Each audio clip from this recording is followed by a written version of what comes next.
Bismillahirrahmanirrahim.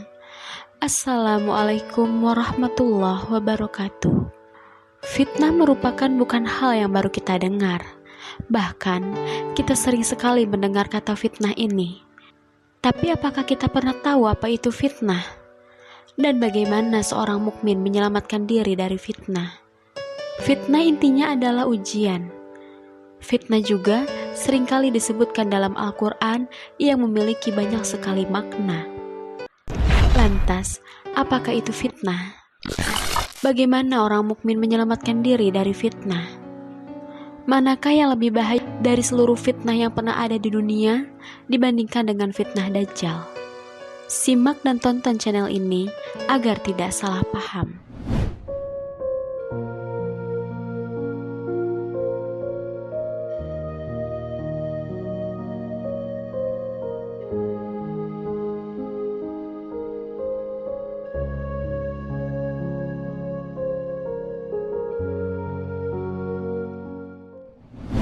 Makna fitnah yang pertama di sini adalah ujian, yang menghadirkan sifat baik dan buruk, agar manusia belajar dari kebaikan itu dan meningkatkan amal solehnya dan menghindari keburukan itu untuk kehidupannya. Kaidah dasarnya baik adalah takwa, dan yang buruk disebut nafsu. Kebaikan dan keburukan selalu disandingkan oleh Allah dalam Al-Quran. Sama-sama banyak disebutkan kalau kita ambil dalam kebaikan. Contohnya takwa, maka turunnya adalah jujur. Sedangkan lawannya dalam keburukan adalah dusta. Saat Allah menciptakan sabar, maka kita akan menemukan juga lawannya, marah, begitu juga seterusnya.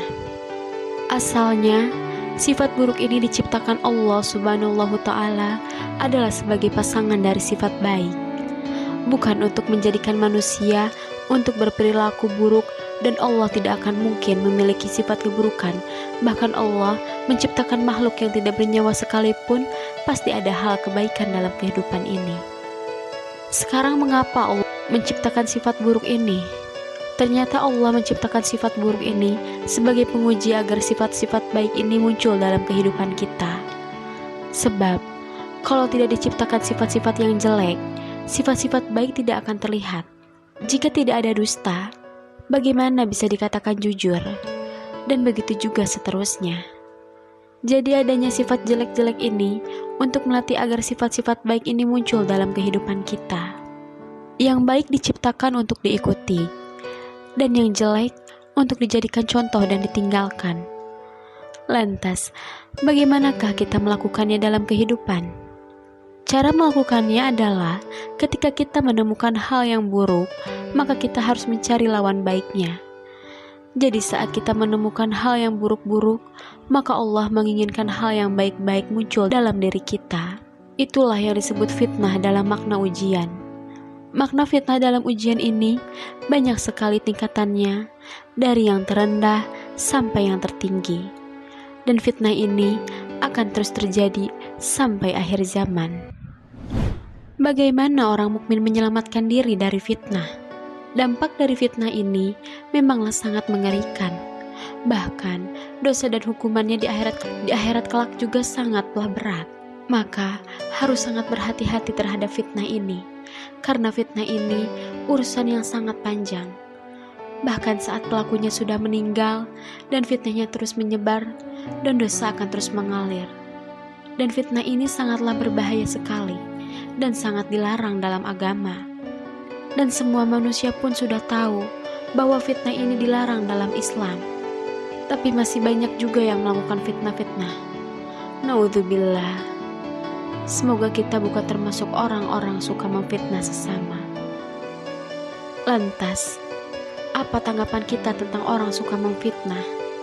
Ada kabar gembira bagi kita semua yang menjadi korban fitnah dan yang terzolimi.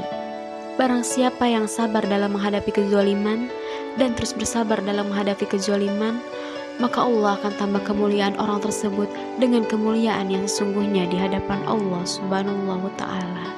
Kezoliman dan fitnah tidak harus dengan hal yang sama, melainkan kita harus bersabar dan menambah ketakwaan kepada Allah. Dengan begitu, kita akan terhindar dan tidak berpengaruh terhadap fitnah dan kezaliman. Manakah yang lebih berbahaya dari seluruh fitnah yang pernah ada di dunia dibandingkan dengan fitnah Dajjal? Fitnah merupakan hal yang sangat berbahaya dan mengerikan, yang tak bisa dianggap main-main akan dosanya.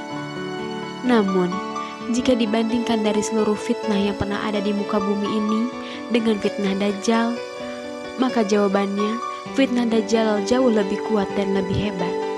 Sebab fitnah Dajjal merupakan fitnah kesesatan akhirat. Sedangkan fitnah yang pernah ada di dunia ini hanya dunia semata. Namun, walaupun demikian, sangat baik sekali jika kita menghindar atau menjauhkan diri dari fitnah tersebut. Bahkan saking berbahayanya fitnah Dajjal ini, Nabi Shallallahu Alaihi Wasallam menyarankan kita untuk menghindar dan menjauh dari Dajjal tersebut. Jangan sekali-kali kalian mendatangi Dajjal, karena yakin tidak akan terpengaruh oleh fitnahnya. Nabi Shallallahu Alaihi Wasallam bersabda, siapa yang mendengar keberadaan Dajjal, hendaknya dia menjauh darinya. Sungguh demi Allah, ada seorang mendatanginya dalam keadaan dia mengira bahwasannya dia itu beriman. Namun, pada akhirnya, dia malah menjadi pengikutnya disebabkan syubhat-syubhat yang Dajjal sampaikan. Hadis riwayat Ahmad. Untuk mengantisipasi fitnah Dajjal, Rasulullah mengajarkan kita tentang amalan-amalan, yaitu membaca 10 ayat pertama surat Al-Kahfi. Siapa di antara kalian yang menjumpainya, bacalah di hadapannya pembukaan surat Al-Kahfi. Hadis riwayat Muslim. Cara lainnya, yakni memanjatkan doa kepada Allah, yakni setelah selesai tasyahud akhir atau sebelum salam dalam sholat. Sebagaimana dikutip dari hadis riwayat Imam Muslim, Allahumma inni a'udzubika min adzabi jahannam wa min adzabi qabri wa min fitnatil mahya wa mamati wa min syarri fitnatil masihid dajjal. Ya Allah, sesungguhnya kami berlindung kepadamu dari siksa jahannam, dari fitnah kubur, dari fitnah kehidupan dan kematian, dan dari fitnah Al-Masih Dajjal. Meski di antara kita tidak ada yang tahu kapan Dajjal itu akan muncul, namun sebagai sesama umat muslim, kita harus saling mengingatkan kembali bahwa fitnah Dajjal memang begitu dahsyatnya. Sekian dari kami, semoga bermanfaat dan bisa menambah keimanan kita kepada Allah Subhanahu Ta'ala. Amin. Amin ya Rabbal Alamin. Wassalamualaikum warahmatullahi wabarakatuh.